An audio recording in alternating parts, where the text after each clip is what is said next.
My dearest sisters and brothers, എൻ്റെ ഏറ്റവും സ്നേഹം നിറഞ്ഞ സഹോദരി സഹോദരന്മാരെ, all my colleagues who are here with me today, എൻ്റെ കൂടെ ഇന്നിവിടെയുള്ള എൻ്റെ പ്രിയപ്പെട്ട സഹപ്രവർത്തകരെ, I thank you from the bottom of my heart for the love you have given me.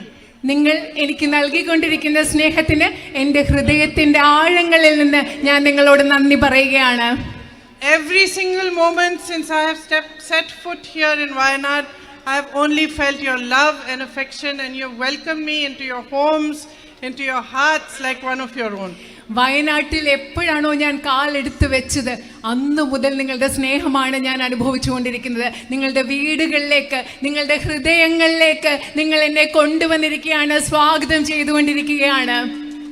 The first day when I came here, I was going to my hotel and my car was stopped by some men and they wanted to talk to me, and one of them said he was from the army and he said that his mother wanted to see me. ഞാൻ ആദ്യം ഇങ്ങോട്ട് വന്നപ്പോൾ പോകുമ്പോൾ വഴിയിൽ car നിർത്തിയിട്ട് അവിടെ 3-4 പേരുണ്ടായിരുന്നു. അതിലൊരാൾ പറഞ്ഞു അദ്ദേഹം ആർമിയിൽ നിന്നുള്ള ആളായിരുന്നു, അദ്ദേഹത്തിൻ്റെ അമ്മയ്ക്ക് എന്നെ കാണണമെന്ന് അദ്ദേഹം എന്നോട് പറഞ്ഞു. So I said, take me home. So we walked to his house, and as I entered his home, I saw his mother standing there, and she didn't know I was coming, but she saw me, her face lit up with joy, and she hugged me and held me close to her as if I was her own daughter. അതില്ല, അദ്ദേഹം എന്നോട് പറഞ്ഞു വീട്ടിൽ പോയി അമ്മയ്ക്ക് എന്നെ കാണണം. അപ്പം ഞാൻ അദ്ദേഹത്തോട് പറഞ്ഞു ശരി നമുക്ക് വീട്ടിലേക്ക് പോവാം. ഞങ്ങൾ വീട്ടിലേക്ക് നടന്നു. രാത്രിയായ സമയമായിരുന്നു. വീട്ടിൽ ചെന്നപ്പോൾ അദ്ദേഹത്തിൻ്റെ അമ്മ അവിടെ ഇരിക്കുന്നുണ്ടായിരുന്നു. ആ അമ്മയ്ക്ക് അറിയില്ലായിരുന്നു ഞാൻ വരുന്നുണ്ടായിരുന്നെന്ന്. പക്ഷെ എന്നെ കണ്ടപ്പോൾ അമ്മയുടെ ആ സന്തോഷം കൊണ്ട് മുഖത്താകെ തെളിച്ചായി. എന്നെ കെട്ടിപ്പിടിച്ചു, ചേർത്ത് പിടിച്ചു. ഞാൻ അമ്മയുടെ മകൾ എന്ന പോലെ ആ അമ്മ എന്നെ ചേർത്ത് പിടിച്ചു. And then she took me inside her home. She made me sit down. Her name is Frizia. And she put her rosary in my hand. ആ അമ്മ എന്നെ കൈ പിടിച്ച് വീട്ടിനകത്ത് കൊണ്ടുപോയി അവിടെ ഇരുത്തിയിട്ട്, ഫ്രേസിയ എന്നാണ് അമ്മയുടെ പേര്, ആ അമ്മയുടെ കയ്യിലുള്ള കൊന്ത എൻ്റെ കയ്യിൽ വെച്ച് തന്നു. And she said, give this to your mother from me. എന്നിട്ട് ആ കൊന്ത എൻ്റെ കയ്യിൽ വെച്ച് തന്നിട്ട് അമ്മ എന്താ പറഞ്ഞെന്നറിയോ, ഇത് കൊണ്ടുപോയി നിങ്ങളുടെ അമ്മയ്ക്ക് കൊടുക്കണം എന്നാണ് എന്നോട് പറഞ്ഞത്. And that was my first day, my first evening of coming to Wayanad. I was coming to file my nomination.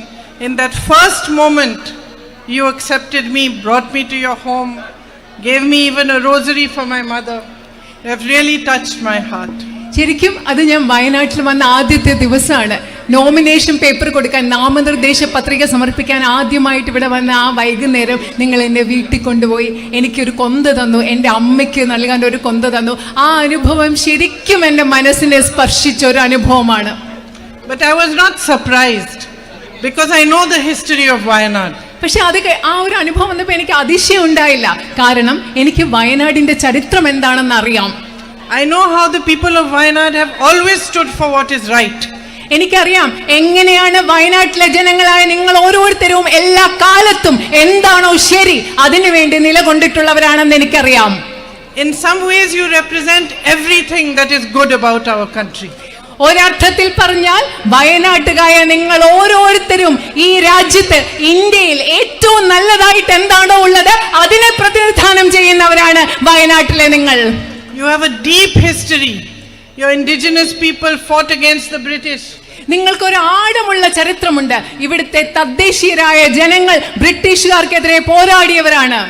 And you have always lived in harmony. അത് മാത്രമല്ല, നിങ്ങൾ എല്ലാ കാലത്തും സാഹോദര്യത്തിലും ഐക്യത്തിലുമാണ് ജീവിച്ചിട്ടുള്ളത്. No matter which religion you have belonged to, you have lived as brothers and sisters. നിങ്ങൾ ഏത് മതത്തിൽപ്പെട്ട ആളുകളായിക്കൊള്ളട്ടെ, വയനാട്ടിലുള്ള ജനങ്ങൾ നിങ്ങൾ സഹോദരി സഹോദരന്മാരെ പോലെയാണ് എല്ലാ കാലത്തും ജീവിച്ചിട്ടുള്ളത്. And these are the teachings of all our religious leaders, whether it was Sri Narayan Guruji, whether it was our great earlier leaders before that, or our gurus. They have all taught that we should live in harmony, there should be equality, and everybody should move forward and progress together. ഇതാണ് നമ്മുടെ രാജ്യത്തെ ഏറ്റവും വലിയ മതത്തിന്റെ ഒക്കെ ഏറ്റവും വലിയ നേതാക്കളുടെ സന്ദേശം. ഇതാണ് ശ്രീനാരായണ ഗുരുവിനെ പോലെയുള്ള നേതാക്കളോ അതുപോലെയുള്ള മഹാന്മാർ നമുക്ക് പഠിപ്പിച്ചിട്ടുള്ളത്. ഇതാണ് എല്ലാ മനുഷ്യരും സാഹോദര്യത്തോടും ഐക്യത്തോടു കൂടി ഏത് മതത്തിൽപ്പെട്ടവരായാലും ജീവിക്കണം എന്ന സന്ദേശമാണ് നമ്മൾ പഠിച്ചിട്ടുള്ളത്. These are the same values on which our freedom movement was led by Mahatma Gandhi ji. ഇതേ മൂല്യങ്ങൾ സ്വാതന്ത്ര്യത്തിന്റെയും ഐക്യത്തിന്റെയും തുല്യതയുടെയും ഒക്കെ മൂല്യങ്ങളുടെ അടിസ്ഥാനത്തിലാണ് ശ്രീ മഹാത്മാഗാന്ധി നമ്മുടെ സ്വാതന്ത്ര്യ സമരം നയിച്ചതും മുൻപോട്ട് കൊണ്ടുപോയതും. He was inspired to fight for the truth by the Bhagavad Gita.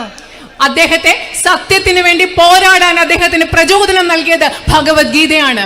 And by the Holy Quran. അതുപോലെ തന്നെ ഹോളി ഖുറാനിലെ മൂല്യങ്ങളും അദ്ദേഹത്തിന് പ്രചോദനം നൽകി. And he was deeply inspired by Lord Jesus' Sermon on the Mount. അതുപോലെ തന്നെ ജീസസ് ക്രൈസ്റ്റിന്റെ യേശുദേവന്റെ പ്രഭാഷണത്തിൽ അദ്ദേഹം വളരെയധികം പ്രചോദനം ഉൾക്കൊണ്ടു.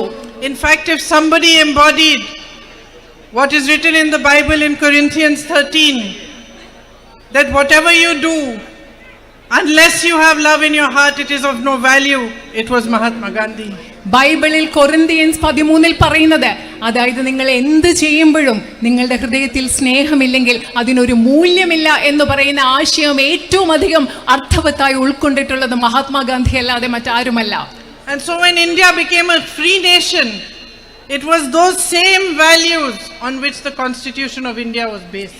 ഇന്ത്യ ഒരു സ്വതന്ത്ര രാജ്യമായപ്പോൾ ഞാൻ നേരത്തെ പറഞ്ഞ ഇതേ മൂല്യങ്ങളുടെ അടിസ്ഥാനത്തിലാണ് നമ്മുടെ ഭരണഘടന രൂപവൽക്കരിക്കപ്പെട്ടത്. The values of love, equality, truth, justice, secularism, this was the basis of our nation. സത്യം, സ്നേഹം, തുല്യത, സമത്വം, മതേതരത്വം തുടങ്ങിയ മൂല്യങ്ങളുടെ അടിസ്ഥാനത്തിലാണ് ഈ രാജ്യത്തെ പടുത്തുയർത്തിയിട്ടുള്ളത്. And decades later today, our fight is for those values. ഇന്ന് നമ്മുടെ രാജ്യത്തിന് സ്വാതന്ത്ര്യം കിട്ടി ദശാബ്ദങ്ങൾ കഴിഞ്ഞ ശേഷം ഇന്ന് നമ്മൾ നടത്തുന്ന പോരാട്ടം ഇതേ മൂല്യങ്ങൾക്ക് വേണ്ടിയുള്ള പോരാട്ടമാണ്. You, the people of Wayanad, have shown the country the way. നിങ്ങള് വയനാട്ടിലെ ജനങ്ങൾക്ക് ഈ രാജ്യത്തെ മുഴുവൻ നിങ്ങൾ കാണിച്ചു കൊടുത്തിട്ടുണ്ട് എങ്ങനെയാണ് മുൻപോട്ട് പോകേണ്ടതെന്നുള്ള വഴി. A massive campaign was unleashed against my brother to tarnish his reputation. Lots of money, lots of resources were poured into that campaign. എന്റെ സഹോദരന്റെ പ്രതിച്ഛായ, എന്റെ സഹോദരന്റെ സത്പേര് ഇല്ലാതാക്കാൻ വേണ്ടി ഒരുപാട് പൈസ ഉപയോഗിച്ച്, ഒരുപാട് വിഭവങ്ങൾ ഉപയോഗിച്ച് ഈ രാജ്യത്ത് വലിയൊരു പ്രചരണം തന്നെ നടക്കുകയുണ്ടായി. And there was a time where everybody was turning their back on him. ഒരു സമയമുണ്ടായിരുന്നു എന്റെ സഹോദരനോട് ഈ ലോകം മുഴുവൻ എതിർത്ത, ലോകം മുഴുവൻ പുറംതിരിഞ്ഞു നിന്ന ഒരു സമയമുണ്ടായിരുന്നു. And that is when all of you, each one of you who voted for him, who supported him, who loved him, who gave him courage and affection, stood for what is right. ഈ ലോകം മുഴുവൻ എന്റെ സഹോദരനോട് പുറംതിരിഞ്ഞു നിന്ന സമയത്താണ് വയനാട്ടുകാരായ നിങ്ങൾ ഓരോരുത്തരും അദ്ദേഹത്തിന് നിങ്ങളുടെ സ്നേഹം, നിങ്ങളുടെ വോട്ട്, നിങ്ങളുടെ ധൈര്യം, നിങ്ങളുടെ പിന്തുണ അദ്ദേഹത്തിന് നിങ്ങൾ നൽകിയത്. What everybody is seeing today, you saw then, 5 years ago.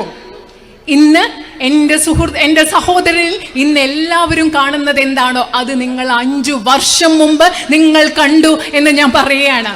Today the whole world recognizes that this one man is standing for the truth. He is fighting for the truth and he has the courage to keep fighting no matter what happens to him. ഇന്ന് ലോകം മുഴുവൻ അംഗീകരിക്കുകയാണ് ഈ ഒരൊറ്റ മനുഷ്യൻ അദ്ദേഹം സത്യത്തിന് വേണ്ടിയാണ് പോരാടുന്നത്. എന്ത് സംഭവിച്ചാലും സത്യത്തിന് വേണ്ടി പോരാടാനുള്ള ധൈര്യവും കരുത്തും അദ്ദേഹത്തിനുണ്ടെന്ന് ഈ ലോകം മുഴുവൻ ഇന്ന് പറയുമ്പോൾ വയനാട്ടുകാർ നിങ്ങൾ അത് 5 വർഷം മുമ്പ് തിരിച്ചറിഞ്ഞു. But my sisters and brothers of Wayanad, you recognized this man and you recognized his fight much before everybody else did.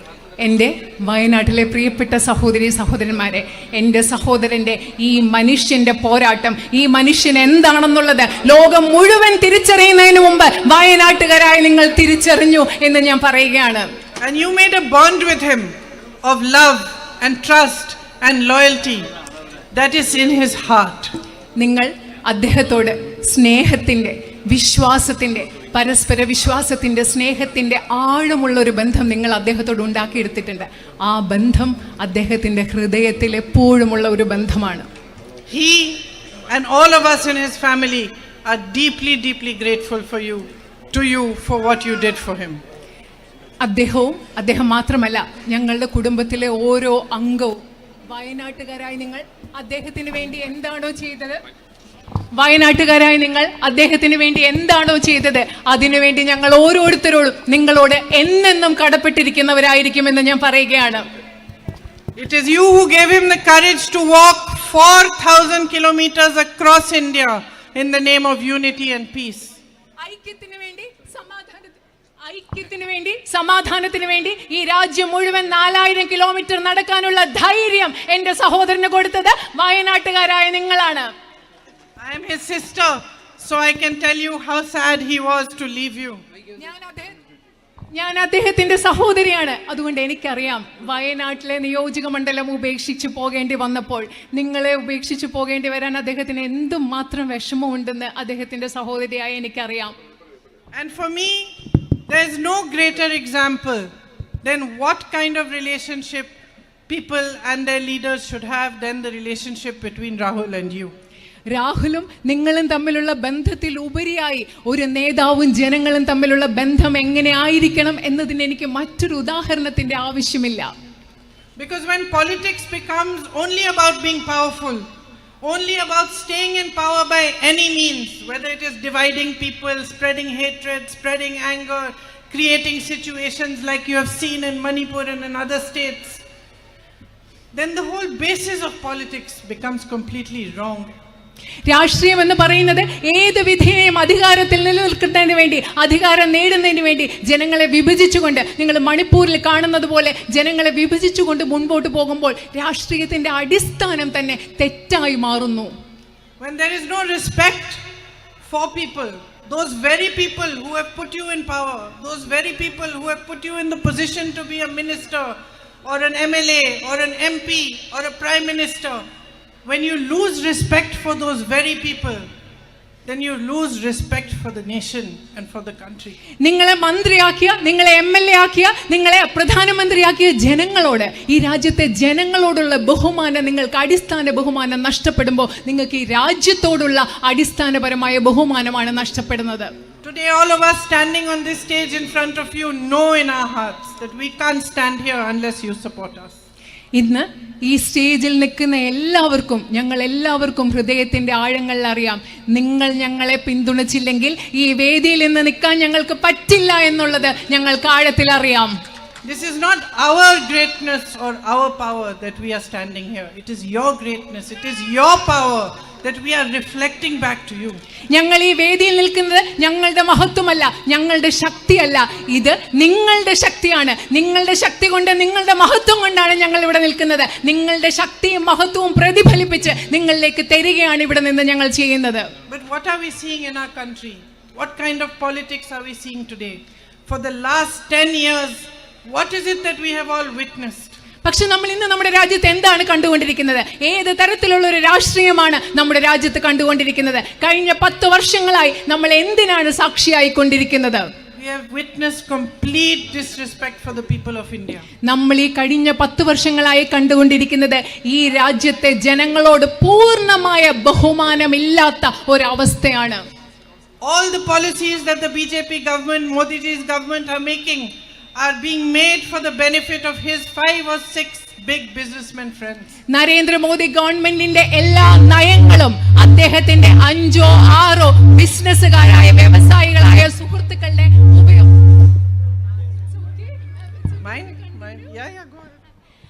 നരേന്ദ്രമോദിയുടെ സുഹൃത്തുക്കളായ 5 or 6 ബിസിനസ്സുകാരുടെ ഗുണത്തിന് വേണ്ടി മാത്രമാണ് ഇവിടെ നയങ്ങൾ ഉണ്ടാക്കിക്കൊണ്ടിരിക്കുന്നത്. Policies are not made to benefit you. നിങ്ങളുടെ ഉപയോഗത്തിന് വേണ്ടിയല്ല, നിങ്ങൾക്ക് വേണ്ടിയല്ല ഈ രാജ്യത്തെ നയങ്ങൾ ഉണ്ടാക്കിക്കൊണ്ടിരിക്കുന്നത്. There is no compassion for farmers. Here you have a tradition of agriculture, and agriculture is the basis of your community, and yet you are continuously promised MSP for your crops and you don't get it. ഇവിടുത്തെ കർഷകരോട് യാതൊരു അനുതാപവും അനുകമ്പയുമില്ല. നിങ്ങൾക്ക് ഇവിടെ കൃത്യമായ നിങ്ങൾക്കൊരു കൃഷിയുടെ പാരമ്പര്യമുണ്ട്, കാർഷിക വൃത്തിയുടെ പാരമ്പര്യമുണ്ട്. നിങ്ങൾക്ക് വീണ്ടും വീണ്ടും ഒരു മിനിമം താങ്ങുവില വാഗ്ദാനം നൽകുകയാണ്, പക്ഷെ അത് നിങ്ങൾക്ക് ഇതുവരെ ലഭിച്ചിട്ടില്ല. Tribal peoples and farmers are under attack across the country. ഈ രാജ്യം മുഴുവനും നമ്മുടെ കർഷകരും ആദിവാസികളും ആക്രമിക്കപ്പെട്ടുകൊണ്ടിരിക്കുകയാണ്. Their lands are given to big business people. വലിയ വലിയ ബിസിനസ്സുകാർക്ക്, വ്യവസായികൾക്ക് ആദിവാസികളുടെ ഭൂമി എടുത്ത് നൽകിക്കൊണ്ടിരിക്കുകയാണ്. And there is no thinking on how to make jobs for you, how to increase employment, how to give you better access for health, for education and all those needs that the government should be providing for. നിങ്ങൾക്ക് എങ്ങനെയാണ് കൂടുതൽ തൊഴിലവസരങ്ങൾ സൃഷ്ടിക്കുക, കൂടുതൽ തൊഴിൽ നൽകുക, വിദ്യാഭ്യാസത്തിനും ആരോഗ്യ സംരക്ഷണത്തിനും കൂടുതൽ സാധ്യതകൾ ഉണ്ടാക്കുക, ഇതിനെപ്പറ്റി ഒന്നും ഗവൺമെന്റ് ചിന്തിക്കുന്നില്ല. You were promised MSP for rubber, you still don't get it. You were promised a medical college. The board has been put up in front of the hospital saying it's a medical college, but there are no facilities there. നിങ്ങൾക്ക് റബ്ബറിന് താങ്ങുവില നൽകാമെന്ന് പറഞ്ഞു, നൽകിയിട്ടില്ല. നിങ്ങൾക്ക് medical college വേണം. അവിടുത്തെ ആശുപത്രിയുടെ മുൻപിൽ മെഡിക്കൽ കോളേജ് എന്നൊരു ബോർഡ് വെച്ചിട്ടുള്ളതല്ലാതെ നിങ്ങൾക്ക് യാതൊരു സൗകര്യങ്ങളും ഇവിടെ ഇതുവരെ നൽകിയിട്ടില്ല. And when there is no respect for people and there is no respect for the strength that people give you, then politicians wake up in the morning and decide to make whatever rules they want and you have to abide by them. ഇപ്പോൾ ജനങ്ങളോട് നിങ്ങളോട് ബഹുമാനമില്ലാത്തപ്പോൾ, നിങ്ങൾ നേരിടുന്ന പ്രശ്നങ്ങൾ എന്താണെന്ന് മനസ്സിലാക്കാൻ താല്പര്യമില്ലാത്തപ്പോൾ രാഷ്ട്രീയക്കാർ രാവിലെ എഴുന്നേറ്റ് അവർക്ക് ഇഷ്ടമുള്ള തീരുമാനങ്ങൾ കൊണ്ടുവരികയാണ്. അത് നിങ്ങൾക്ക് അനുസരിക്കണം. അതാണ് ഇന്നത്തെ സാഹചര്യം. So all of a sudden you have demonetization, പെട്ടെന്ന് ഒരു ദിവസം നിങ്ങൾക്ക് ഈ രാജ്യത്ത് not നിരോധനമുണ്ട്, which affects deeply all these small businesses. അത് ഏറ്റവും കൂടുതൽ ആഴത്തിൽ ബാധിച്ചിട്ടുള്ളത് ഇവിടെയുള്ള ചെറിയ ചെറിയ കച്ചവടക്കാരെയും വ്യാപാര സ്ഥാപനങ്ങളെയുമാണ്. All of a sudden you have multiple GST, different taxes on different things that confuse you, that create more and more problems in your business. അത് മാത്രമല്ല, പെട്ടെന്ന് നിങ്ങൾക്ക് GST, ചരക്ക് സേവന നികുതി പോലെയുള്ള പല പല നികുതികൾ ഉണ്ടാവുന്നു. നിങ്ങളെ എല്ലാവരുടെയും ആശയക്കുഴപ്പത്തിലാക്കുന്ന പല പല നികുതികൾ ഉണ്ടാവുന്നു. All of a sudden a zone is declared ESA and villages are put into that zone without any proper reasoning or planning, and you have to abide by new rules. അത് മാത്രമല്ല, പെട്ടെന്ന് ഒരു ദിവസം പരിസ്ഥിതി ആഘാത പഠനം നടത്തി പരിസ്ഥിതി ലോല മേഖല പ്രഖ്യാപിച്ച് കുറെ ഗ്രാമങ്ങളെ അതിലേക്ക് പ്രഖ്യാപിക്കുകയാണ്. നിങ്ങൾക്ക് ഇതിന്റെ പിന്നിൽ ഒരു ആസൂത്രണവുമില്ല. നിങ്ങളെ ആകെ ആശയക്കുഴപ്പത്തിലാക്കുകയാണ്. There is so much that can be done here. Tourism can be developed so much more.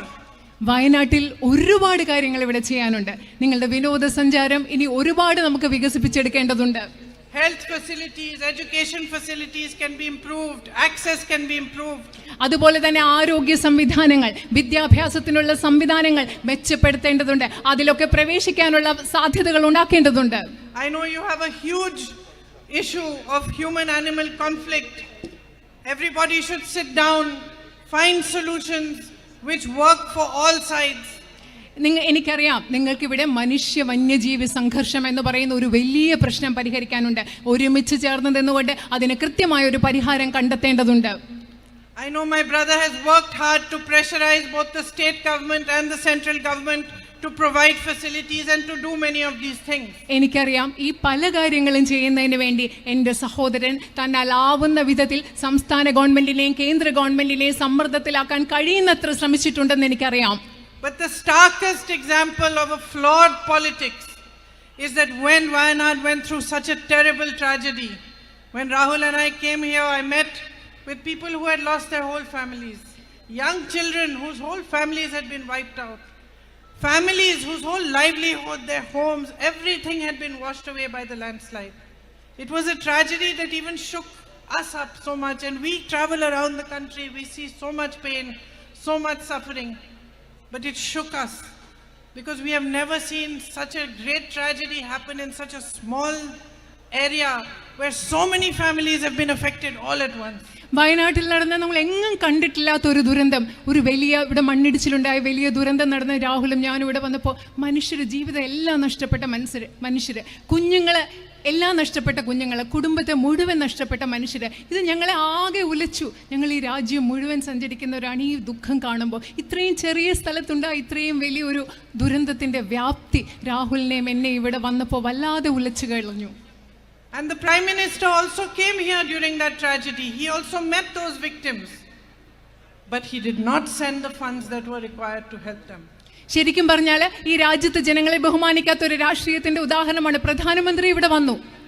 അവിടെ ദുരന്തബാധിതരായ ആളുകളെ കണ്ടു, അതിജീവരെ കണ്ടു. പക്ഷെ അവർക്ക് വേണ്ട കൃത്യമായ സഹായം, സാമ്പത്തിക സഹായം നൽകാൻ അദ്ദേഹം തയ്യാറായില്ല ഇതുവരെ. And so I go back to sister standing here. I go back to the Corinthians 13. It says that if you do acts of goodness but you don't have love in your heart, then you are just a clanging cymbal. ഞാൻ അവിടെ നിൽക്കുന്ന എൻ്റെ സഹോദരിമാരുടെ അടുത്തേക്ക് പോയി, അവിടെ sisters ഉണ്ട്, സിസ്റ്റേഴ്സിനോട് പോയിട്ട് വീണ്ടും ഞാൻ നേരത്തെ പറഞ്ഞ കൊറിന്ത്യൻസ് 13 പറഞ്ഞ 13 പറയുന്ന ആ വാചകം പറയാണ്, നിങ്ങൾ നല്ല കാര്യങ്ങൾ ചെയ്യുന്നു, പക്ഷേ നിങ്ങളുടെ ഹൃദയത്തിൽ നല്ല കാര്യങ്ങൾ ചെയ്യുന്നതിൽ സ്നേഹമില്ലെങ്കിൽ ആ പ്രവൃത്തിക്ക് യാതൊരു അർത്ഥവുമില്ല, അത് വെറും ഒരു പ്രതീകം മാത്രമായി മാറുകയാണ്. And what bigger symbol of this can it be that the Prime Minister comes here, he meets the victims of the tragedy, he promises them he is going to help, and then for months he does not send the funds to help them. അതുപോലെ ഹൃദയത്തിൽ സ്നേഹമില്ലാതെ ഒരു കാര്യം ചെയ്യുന്നതിൽ നിങ്ങൾക്ക് ഏത് വേറെ ഉദാഹരണം വേണം? പ്രധാനമന്ത്രി ഇവിടെ വന്നു, ഈ ദുരന്തബാധിതരായ ആളുകളെ സന്ദർശിച്ചു, അവർക്ക് എല്ലാ സഹായവും വാഗ്ദാനം ചെയ്തു, പക്ഷെ ദിവസങ്ങൾ മാസങ്ങളായിട്ടും ഇതുവരെ അവർക്ക് വേണ്ട സഹായം കൊടുത്തിട്ടില്ല എന്നതിൽ പരം മറ്റൊരു ഏത് ഉദാഹരണമാണ് നിങ്ങൾക്ക് വേണ്ടത്? So this strain of politics that is prevalent in the country today, in which only power matters and people do not matter, needs to be changed. അതുകൊണ്ട് ഈ രാജ്യത്ത് ഇന്ന് നിലനിൽക്കുന്ന രാഷ്ട്രീയം, അതിൽ ജനങ്ങൾക്ക് പ്രാധാന്യമില്ലാത്ത, അധികാരത്തിന് മാത്രം പ്രാധാന്യമുള്ള ഈ രാഷ്ട്രീയം, ഇന്ന് നിലനിൽക്കുന്ന രാഷ്ട്രീയം മാറിയേ പറ്റൂ ഈ രാജ്യത്ത്. You need to remind the country, you need to remind the leaders of the BJP that it is the people who have power in a democracy. നിങ്ങൾ ഈ രാജ്യത്തെ നിങ്ങൾ മനസ്സിലാക്കി കൊടുക്കണം, ഈ രാജ്യത്തെ ഓർമ്മിപ്പിക്കണം, BJPയെ നിങ്ങൾക്ക് ഓർമ്മിപ്പിക്കണം, ഒരു ജനാധിപത്യത്തിൽ അധികാരം എന്ന് പറയുന്നത് ജനങ്ങളുടെ കയ്യിലാണെന്ന് BJPയും ഈ രാജ്യത്തെ നിങ്ങൾ ഓർമ്മിപ്പിക്കണം. And your greatest power is your vote. നിങ്ങളുടെ ഏറ്റവും വലിയ ശക്തി എന്ന് പറയുന്നത് നിങ്ങളുടെ വോട്ടാണ്. This is the power the Constitution has given you to change your futures. നിങ്ങളുടെ ഭാവി മാറ്റാൻ വേണ്ടി ഇന്ത്യൻ ഭരണഘടന നിങ്ങൾക്ക് നൽകിയിട്ടുള്ള ശക്തിയാണ് നിങ്ങളുടെ വോട്ട് എന്ന് പറയുന്നത്. I want to help you to chart a new future for yourselves. നിങ്ങൾക്ക് വേണ്ടി ഒരു ഭാവി ഉണ്ടാക്കിയെടുക്കാൻ, ഒരു ഭാവി രൂപവൽക്കരിക്കാൻ, അതിന് വഴിയൊരുക്കാൻ ഞാൻ നിങ്ങളെ സഹായിക്കാൻ, നിങ്ങളോടൊപ്പം നിൽക്കാൻ എനിക്ക് ആഗ്രഹമുണ്ട്. I want to reach out to as many of you as I can. Come to your homes, understand your issues, understand the depth of your problems. I want to know which are the biggest issues and how we can tackle them and how we can move forward to pressurize the governments to act on your behalf. എനിക്ക് എന്നാൽ ആവുന്ന വിധത്തിൽ കഴിയുന്നിടത്തോളം നിങ്ങളെ നേരിട്ട് കാണണം. എനിക്ക് നിങ്ങളുടെ വീട്ടിൽ വരണം, നിങ്ങളോട് സംസാരിക്കണം, നിങ്ങളുടെ പ്രശ്നങ്ങൾ എന്താണെന്ന് അറിയണം, നിങ്ങളുടെ കൃത്യമായ പ്രശ്നങ്ങൾ എന്താണെന്ന് മനസ്സിലാക്കി അത് പരിഹരിക്കാൻ ഗവൺമെന്റുകൾക്ക് സമ്മർദ്ദം ചെലുത്താൻ എനിക്കാവുന്നത് ചെയ്യാൻ കഴിയണമെന്ന് എനിക്ക് ആഗ്രഹമുണ്ട്. We don't have a government in the center and we don't have a government in the state. കേന്ദ്രത്തിലും സംസ്ഥാനത്തിലും നമുക്കിപ്പോൾ government അധികാരത്തിലില്ല. But we have the strength of your voice. And I can raise your voice at every platform. I can raise your voice in parliament. I can ask for what you want, demand for your needs on every platform possible. നമുക്ക് രണ്ട് ഗവൺമെന്റുകൾ അധികാരത്തിലുണ്ടെങ്കിൽ ഇല്ലെങ്കിലും നമുക്ക് നിങ്ങളുടെ ശബ്ദത്തിന്റെ കരുത്തുണ്ട്. ആ ശബ്ദത്തിന്റെ കരുത്തിൽ നിങ്ങളുടെ പ്രശ്നങ്ങൾ ഇന്ത്യൻ പാർലമെന്റിലും സാധ്യമായ ഏത് വേദിയിലും ഉയർത്താനും നിങ്ങളുടെ പ്രശ്നങ്ങൾ പരിഹരിക്കുന്നതിന് വേണ്ടി പോരാടാനും എനിക്ക് സാധിക്കും. For me your love is sacred. എന്നെ സംബന്ധിച്ചിടത്തോളം നിങ്ങളുടെ വയനാട്ടുകാരുടെ സ്നേഹം എന്ന് പറയുന്നത് പരിപാവനമായി, പുണ്യമായി ഞാൻ കരുതുന്നു. Each one of you is a responsibility for me. Each one of you is a duty. Each one of you symbolizes a trust and faith that you are placing in me, and I will not let you down. എന്നെ സംബന്ധിച്ചിടത്തോളം നിങ്ങൾ ഓരോരുത്തരും എന്ന് പറയുന്നത് എൻ്റെ ഉത്തരവാദിത്തമാണ്. നിങ്ങൾ ഓരോരുത്തരും എന്ന് പറയുന്നത് എൻ്റെ കടമയാണ്. നിങ്ങൾ ഓരോരുത്തരും എനിക്ക് നിങ്ങളോടുള്ള ഉത്തരവാദിത്വത്തിൻ്റെ, നിങ്ങൾ എന്നിൽ അർപ്പിക്കുന്ന വിശ്വാസത്തിൻ്റെ, സ്നേഹത്തിൻ്റെ പ്രതീകമാണ്. ഞാൻ ഒരിക്കലും വയനാട്ടുകാരായ നിങ്ങളെ നിരാശപ്പെടുത്തില്ല. I see so many young girls and boys the age of my own children. I know how you are well educated. Your parents have worked hard to educate you.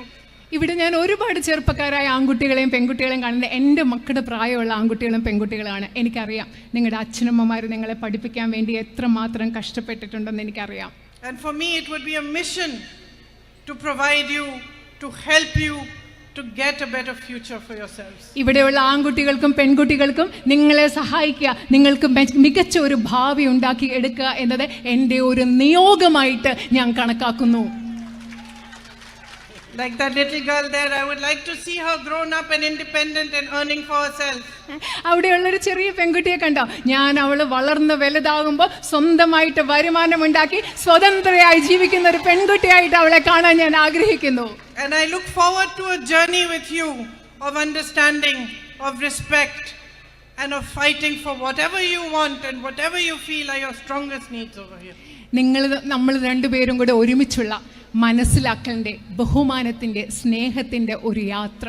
നിങ്ങളുടെ പ്രശ്നങ്ങൾ മനസ്സിലാക്കി അതിന് കഴിയുന്ന വിധത്തിൽ പരിഹാരം കണ്ടെത്താൻ വയനാട്ടുകാരോടൊപ്പമുള്ള സ്നേഹത്തിൻ്റെയും യാത്രയുടെ, സ്നേഹത്തിൻ്റെ മനസ്സിലാക്കലിൻ്റെ ഒരു യാത്രയിലേക്ക് ഞാൻ ഉറ്റുനോക്കുകയാണ്. Thank you for your love and affection, and thank you for waiting for me here today and for listening to me. നിങ്ങളുടെ സ്നേഹത്തിനും ഇഷ്ടത്തിനും വളരെയധികം നന്ദി. എന്നെ കാത്തു നിന്നതിനും എന്നെ ശ്രവിച്ചതിനും കേട്ടതിനും വളരെയധികം നന്ദി. നന്ദി. I am very grateful to you. ഞാൻ നിങ്ങളോട് വളരെയധികം കടപ്പെട്ടിരിക്കുന്നു. നന്ദി. They're saying that I am speaking too long. Should I speak less? No. This is a hard touch. ഞാൻ ഒരുപാട് സംസാരിക്കുന്നു എന്നാണ് പറയുന്നത്. നീണ്ട് നിങ്ങളോട് ചോദിക്കുകയാണ് അത് കൂടിപ്പോയോ എന്ന്.